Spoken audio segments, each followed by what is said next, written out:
3 words: lantern, meadow, copper. Don't write them down. Don't say them out loud. Just keep them in your head. Because before this video ends, I'm going to ask for them back. And that means we've already started.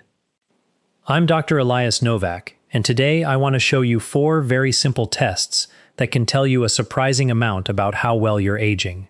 Not scans, not blood tests, not expensive gadgets. Just 4 signals your body can give you right now, at home, in ordinary clothes, in a few minutes. And these are not random party tricks. They reflect something much more important: how much physical and mental reserve you still have. Because after 60, the real question is not just how long you live, it's how long you stay independent. How long you can get up without help, how long you can walk with confidence, how long you can trust your balance, how long your heart settles quickly, how long your mind stays sharp under pressure. That is the real game. So as we go through these, I don't want you to think in terms of pass or fail. Think in terms of signals. If you do well, that's reassuring. If one of these is harder than it should be, that is not a verdict, it is information. And information, caught early, gives you options. Pause and rewind if you need to.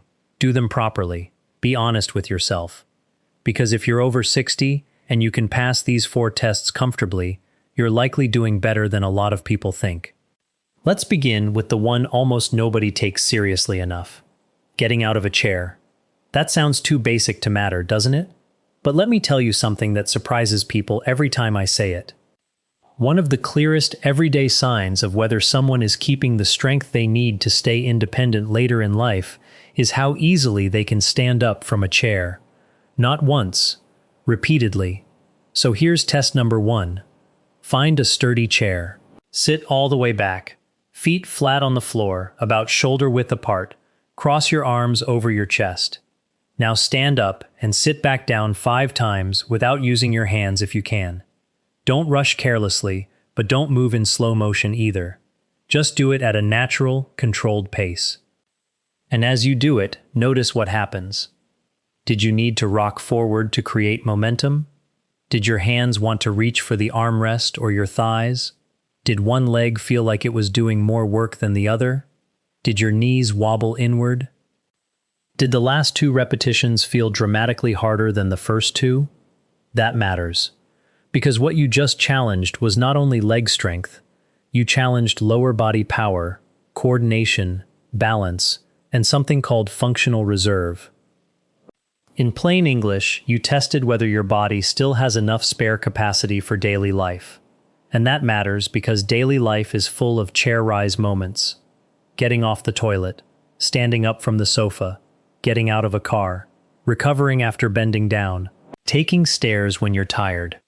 When this becomes hard, life becomes smaller. That is how independence erodes for many people.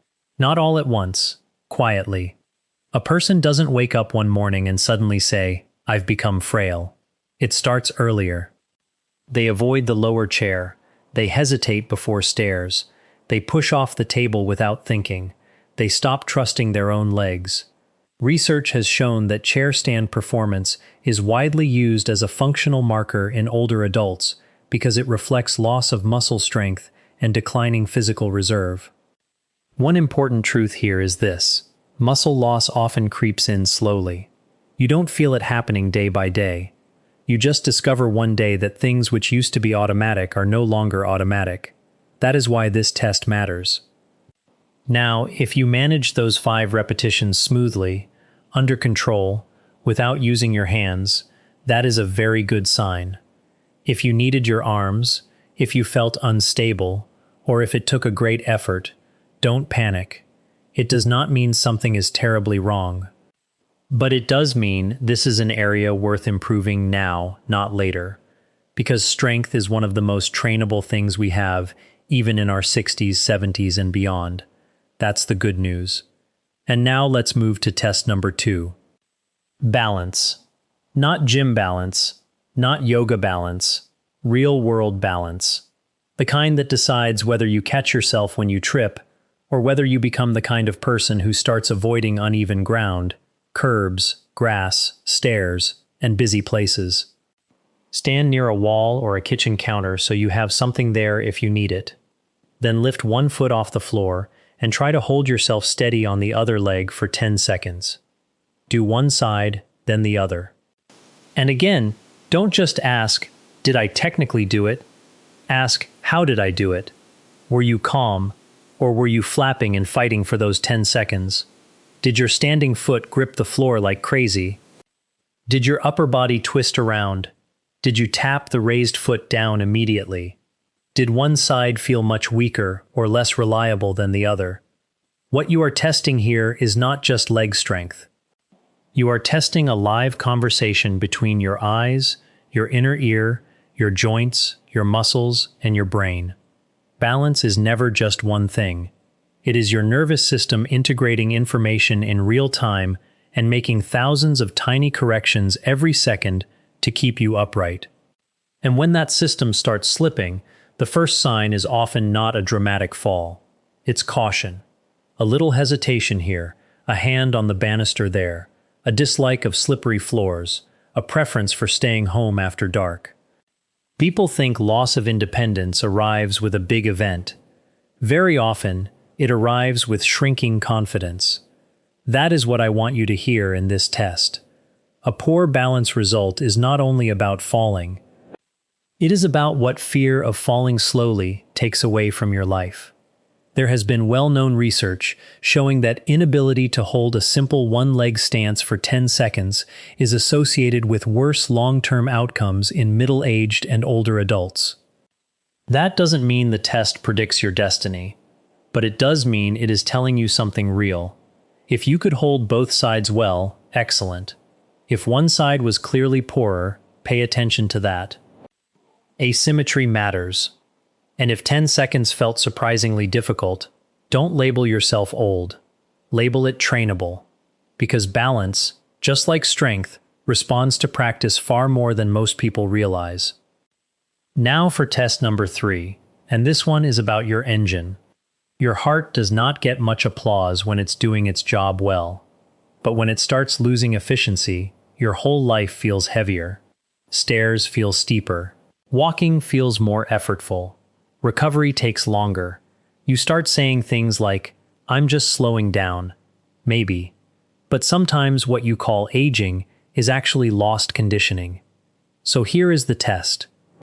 If you have chest pain, dizziness, severe shortness of breath, an unstable heart condition, or you simply don't feel safe doing this, skip it. For everyone else, march briskly on the spot for 1 minute, or step up and down on the bottom stair at a steady pace for 1 minute. Enough to get your breathing up and your heart working. Then stop. As soon as you stop, check your pulse if you know how, or use a watch if you're wearing one. Notice the number, then wait exactly 1 minute and check it again.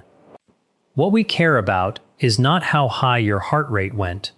What we care about is how quickly it comes back down.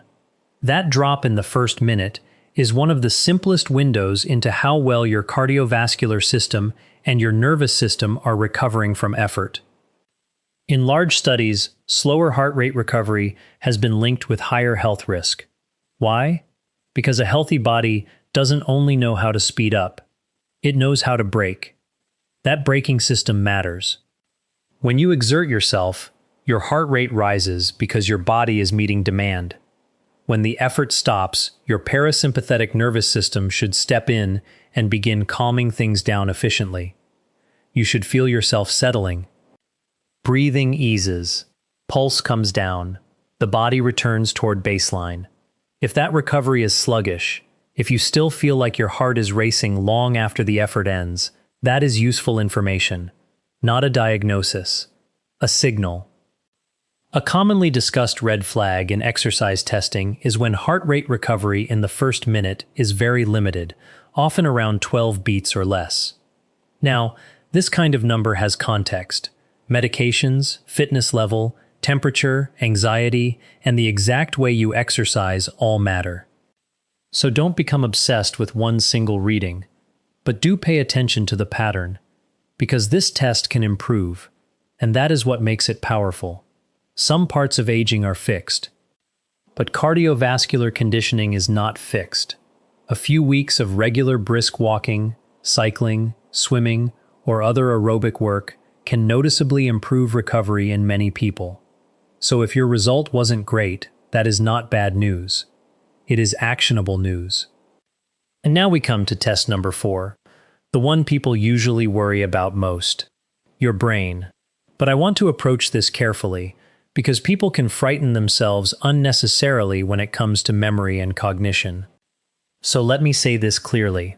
One rough cognitive test on a video is not a diagnosis of anything. It is not enough to label your brain. What it can do is give you a useful prompt to pay attention. And the best public-friendly brain tests are not the dramatic ones. They're the deceptively simple ones. So here is what I want you to do. First, don't say those 3 words yet. Hold them. Now I want you to do a different task. For the next 30 seconds, name as many animals as you can. Any animals at all. Dog, cat, horse, elephant, whatever comes to mind. But keep going. Don't stop at the obvious few. Push further. See how quickly your brain can search, retrieve, organize, and produce. Pause me now and give yourself 30 honest seconds. Now think about how that felt. Did the words flow? Did you keep a steady stream going? Or did you stall quickly after the first handful? This kind of category fluency task is used because it taps into more than memory alone. It touches language access, processing speed, mental flexibility, and how efficiently your brain can retrieve information under pressure. In real life, that matters. It matters in conversation. It matters when you're driving. It matters when you're multitasking. It matters when you're tired and trying to think clearly. Sometimes people assume cognitive decline only shows up as forgetting names or misplacing keys. But often the earlier changes are subtler. Slower retrieval, more mental effort, reduced flexibility. That feeling that the answer is in there, but it takes longer to get to it. Now for the second part. Do you still remember the 3 words from the beginning? Don't scroll back. Don't guess wildly. Just answer honestly. They were lantern, meadow, copper. If you got all 3, very good. If you got 1 or 2, that is not a reason to panic. And if you missed them entirely, it still does not prove anything by itself. Because attention, stress, distraction, hearing, sleep, anxiety, mood, and even how interested you were in the task all affect performance. But here is the bigger message. Your brain, like the rest of your body, gives early whispers before it gives loud alarms. And the sooner you listen, the more options you keep. That is the thread connecting all 4 of these tests. They are not about perfection. They are about reserve. Reserve is what allows you to absorb life, to get tired and recover, to stumble and catch yourself, to sit down and get back up, to think under pressure and still find the word, to age without becoming fragile. That is what people really want, even if they don't say it that way. Not just more years, more ownership of their years. So let's quickly pull this together. If your chair test was strong, you likely still have useful lower body function and independent supporting strength. If your balance test felt solid, that suggests your stability systems are still working together well. If your heart rate recovered sensibly after effort, that points in the right direction for cardiovascular fitness and nervous system recovery. If your brain handled the word task and the recall reasonably well, that is reassuring for cognitive flexibility and attention. And if 1 or 2 of these were not where you wanted them to be, please do not turn that into hopelessness. Turn it into a plan. Because the most dangerous response to an early warning sign is not fear. It is passivity. Here is what usually helps the most. Strength training a couple of times a week. Daily walking with purpose. A little balance practice most days. Enough protein. Better sleep. Good control of blood pressure, diabetes, and hearing or vision problems. And most importantly, not waiting until things become dramatic before taking action. If you noticed sudden decline, chest symptoms, blackouts, repeated falls, marked shortness of breath, or worsening memory that is affecting daily life, that is the point where you should speak to a medical professional properly. Do not self-diagnose from a video. But do not ignore your own signals either. That middle ground matters. I think one of the most helpful mindset shifts after 60 is this. Stop asking, "Am I old now?" Start asking, "What am I still capable of, and what do I need to protect?" Because capability can be built. Reserve can be rebuilt. Confidence can return. And the people who stay independent longest are very often not the people with perfect genetics. They are the people who respond early. They notice. They train. They adapt. They refuse to hand over years of independence without a fight. I'm Dr. Elias Novak, and if you could pass most of these tests comfortably, you're likely doing more right than you think. And if you couldn't, that doesn't mean you've lost your chance. It may simply mean your body is asking for attention now, while improvement is still very much on the table. That is good to know. Take these tests seriously. Suddenly begin to behave differently. Suddenly begin to behave differently. Suddenly begin to behave differently. Suddenly begin to behave differently. You may be surprised by how much can change.